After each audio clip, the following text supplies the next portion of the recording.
están circulando por la ciudad, los deja expuestos a riesgos y las empresas tienen que hacerse cargo. Así que prohibió por ahora que esos servicios estén en marcha y estamos con el abogado laboralista Juan Manuel Ottaviano, que sos el representante en la Asociación de Personal de Plataformas. De Personal de Plataformas, que es un nuevo gremio, ¿no? Un nuevo sindicato que se ha creado. ¿Cuándo se creó? El año pasado, después de una serie de huelgas precisamente en estas empresas. Exactamente. Bueno, ¿cómo ves este fallo que prohíbe por el momento el delivery en bicicleta? Mira, me parece que es auspicioso que la justicia ponga blanco sobre negro respecto del incumplimiento de las plataformas. Pero tampoco me parece el incumplimiento de las plataformas de las empresas respecto de leyes laborales, leyes tributarias, municipales, provinciales. Ahora, no es exactamente la solución que buscan los trabajadores que se prohíba su trabajo. Es decir, está el antecedente de Uber, por ejemplo, que también hubo varios fallos que prohibían a Uber porque no cumplía con las leyes y sin embargo Uber sigue prestando operaciones. Y finalmente lo que pasa es que los policías de tránsito hacen descargar las multas que deberían ser contra Uber, porque está prohibido, sobre los choferes. Claro. Bueno, sería preocupante que algo parecido suceda con los repartidores. Sí, sí. No sé si es la solución que quieren exactamente los trabajadores. Bien. ¿No? El juez Gallardo basa su fallo en un informe de la Policía de la Ciudad de Buenos Aires que hizo un relevamiento entre un grupo de 600 y pico personas dedicadas al delivery en bicicleta y también en moto, que dice esto. Los resultados son estos: 691 motos y bicicletas de Rappi, Globo y Pedido Ya. El 77% lleva la caja del delivery en la espalda cuando debería estar atada, ajustada a la moto o a la bicicleta. El 70% no tiene ningún tipo de seguro. Es decir, que si le pasa un accidente o lastima a alguien en un accidente, no está cubierto por ningún tipo de seguro. Y el 67% no usa casco. En un contexto de accidentes bastante numerosos, 25 accidentes en un mes. Esa es la realidad. Entiendo que no se soluciona el problema con el fallo, pero la situación de inseguridad de los trabajadores que hacen delivery en bicicleta o en moto, pero estamos hablando puntualmente de los de la bicicleta, es muy alto el nivel de seguridad. Sí, el trasfondo de esto es que las plataformas denominan a los trabajadores como intermediarios, socios, microempresarios, y en definitiva los obligan a inscribirse en el monotributo. O sea, los consideran autónomos, libres, como si fueran sus propios jefes, ¿no? En vez de registrarlos como empleados. Eso implica una cantidad de cosas, que es que no tienen seguro de riesgos, no tienen ingreso fijo, tienen ingresos inestables, pueden trabajar a deshora, 15, 20 horas, 25 horas, y entre otras cosas, como la que menciona el fallo, no tienen seguro de riesgos. Seguro de riesgos que debería pagar la plataforma y que en muchos casos obliga a los repartidores a contratar su propio seguro civil, como si fueran empresarios, ¿no? Como si cada uno de los repartidores fuera un empresario andando, ¿no? Que tiene que costearse sus propios gastos cuando está empleado, ¿no? ¿Por qué concebir a estos trabajadores en bicicleta como empleados y no como emprendedores? Mira, la idea básica de la economía colaborativa es que están colaborando. Ya desde ese punto de vista hay cierto cinismo, ¿no? Como si el trabajador fuera un colaborador. ¿Están colaborando o es una colaboración mutua? Hay un capital que se invierte y genera una aplicación y hay unos trabajadores que de manera libre e independiente deciden aprovechar esa aplicación para generar un ingreso individual. Claro. ¿No es una otra manera de concebirlo? Mira, en el derecho del trabajo, por ejemplo, lo que se trata de mirar es si la empresa sanciona a los trabajadores. Si hay una sanción, si le dice lo que tiene que hacer, está empleado. Si el trabajador es libre de trabajar cuando quiere, aceptar o rechazar pedidos, sería libre, podría ser autónomo. Y la realidad de los hechos... ¿Qué le dice Rappi a sus empleados? La realidad de los hechos marca que le dicen cuándo tiene que trabajar, en qué momento que tiene que tomar los pedidos, qué pedidos tiene que tomar. Y si el trabajador, supongamos, no toma un pedido porque no le parece conveniente, porque es muy lejos y el pago es fijo, ¿no? No lo toma, lo rechaza, después lo que hace la aplicación es aplicarle un ranking que dice, vos estás rechazando los pedidos, por lo tanto te voy a sancionar y no te voy a dar más pedidos. Eso es como cualquier empresa. Si a tu jefe le decís, no voy a hacer lo que vos me estás diciendo que tengo que hacer, te sanciona. Y en el peor de los casos, si varias veces vos te negás a hacer algún pedido, te despiden. Y eso sucede.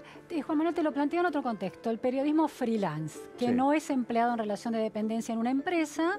Hay un periodista en su casa, tiene un diálogo con un editor, van conversando, tengo tal nota, o el editor le pide tal nota, y este periodista freelance, por su propio riesgo, lleva su computadora en la calle. Si se la roban es un problema de él y no del empresario. Si tiene que viajar hasta una nota, tiene que pagar un taxi y no se lo paga la empresa.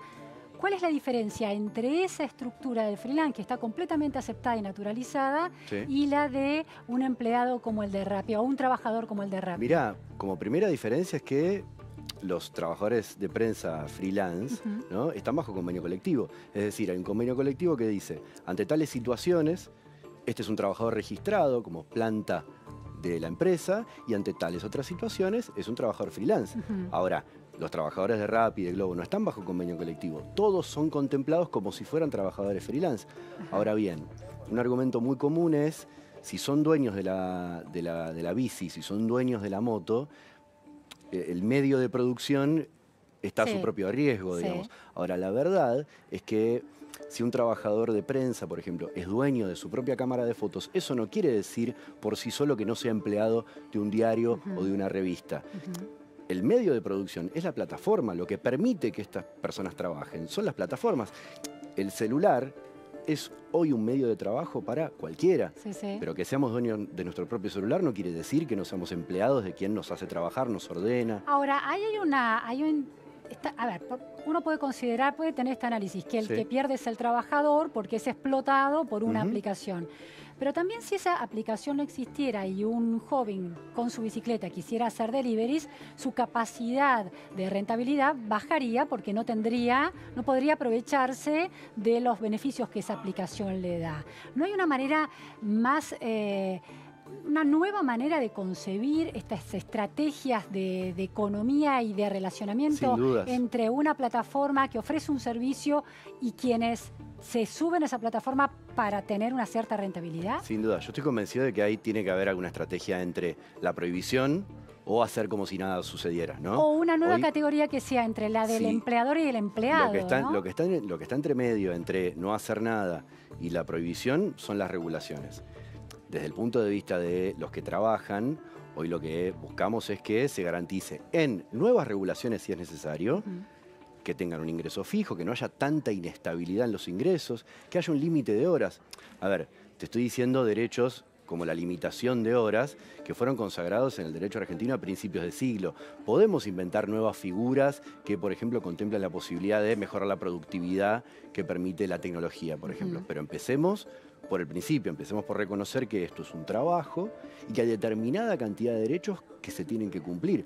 Por ejemplo, el límite de horas, el derecho a la negociación colectiva, el derecho a organizarse sindicalmente. Estamos hablando de derechos básicos, no derechos muy nuevos. Finalmente, si no hacemos nada, lo que termina pasando con estas relaciones laborales del siglo XXI es que reproducen lógicas de relaciones laborales del siglo XIX, no parecen tan modernas. Estuvo en Argentina Thomas Friedman, que es un columnista del New York Times muy interesante, lee y conecta puntos de las economías actuales, de la economía del conocimiento, lo entrevisté para La Nación Más, y él planteaba algo muy interesante, que es en las economías colaborativas, el trabajador que de lunes a viernes trabaja en una empresa común y corriente y está sindicalizado y va a la huelga, el fin de semana quizás se sube a las plataformas de la economía colaborativa y trabaja en un régimen que todavía no tiene una tecnología social de protección.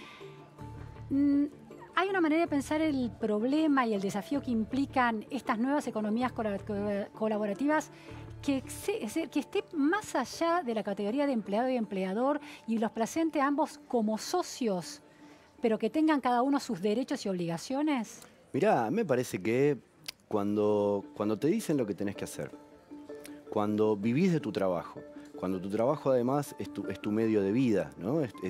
O sea, es tu principal ingreso. Digo, pero no estamos hablando de situaciones, una empresa que es proveedora, no tiene un cliente y es proveedor, también le dicen, le piden una serie de especificaciones. Necesito que tu producto tenga ciertas características, que sea entregado en ciertos horarios y el precio acordado es tal.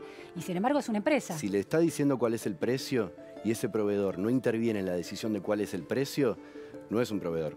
El proveedor se sienta de igual a igual a discutir con quien le compra cuál es el precio del producto que elabora o sobre el cual intermedia. Entonces, Juan en Manuel, este caso, los trabajadores no están decidiendo cuál es el precio de su trabajo. Pero ¿no sería interesante desde una cámara que agrupa, o un sindicato, como quiero llamarlo, o una asociación que agrupa a los trabajadores de esta economía informal, plantearlos como proveedores, como una parte, como una empresa proveedora, y empezar a exigir cosas y también tener derechos? En las situaciones en las que fueran proveedores, sí.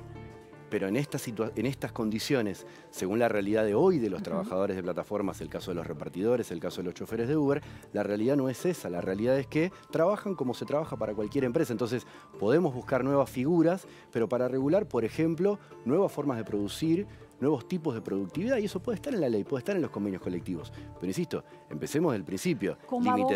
Como abogado, ¿sería más interesante a futuro, para absorber los beneficios de una economía colaborativa, insistir en la figura del trabajador empleado de una empresa o insistir en la figura de un socio con posibilidad de negociación? Y yo me puedo hacer el novedoso, digamos, ¿no? O sea, probablemente el camino sencillo, digamos, sería decir, bueno, son autónomos, son libres, ¿no? Y vamos a darle a los autónomos una cantidad de derechos que hoy los autónomos no tienen. Eso sería un camino más parecido por el lado de lo que vos me estás planteando.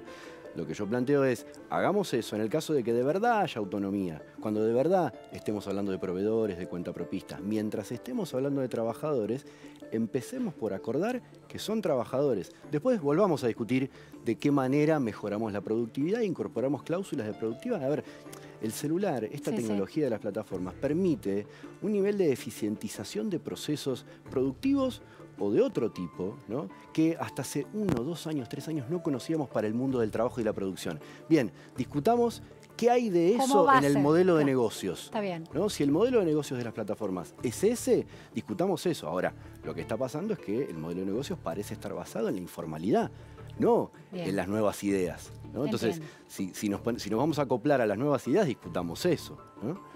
Hay que cambiar el paradigma de la discusión y generar una realidad más interesante y rica para todos. Me parece. Quizá. Muchísimas gracias, Juan Manuel. Por favor, un tema muy interesante. Gracias.